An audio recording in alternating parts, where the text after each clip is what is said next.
even from just like a binary standpoint, just the masculine and the feminine, like there's too much confusion around that. Like people are confused. You know, so it's like we need somebody who's going to like dig into that a little bit. Because when we say like, look, we want you to work on your masculinity. Well, what does that mean exactly?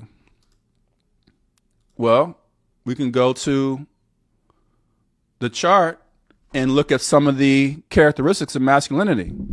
And then we'll say, well, look, how often do I do these things? How often do I avoid these things? How often am I breaking stuff down? Like, for example, one of the issues, or not the issues, one of the roles that traditionally men have in the house is like fixing stuff. There's a sister, I heard this video a long time, probably about 15, 20 years ago. She said you could always tell when there's a man absent from the house because there's a lot of things that are broken. You know what I'm saying? There's things that don't work. And when it comes to fixing things, we all know that fixing things requires that you have to break it down usually.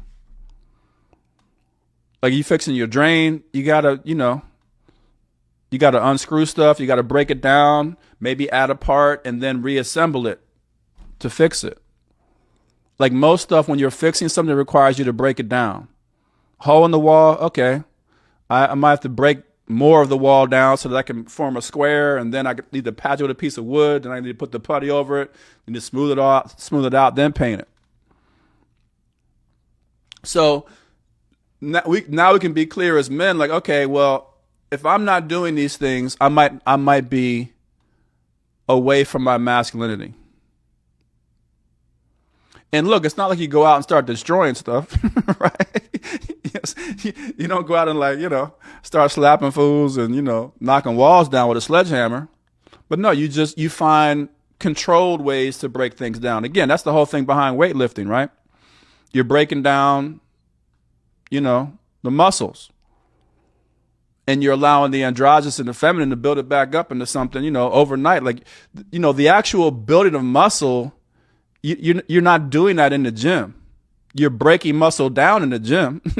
That's the masculine component. And you're counting on the feminine aspect of your body, right? The metaphysical component, the feminine metaphysical component to build you back up. It's the feminine that gives you muscle. The masculine doesn't give you muscles.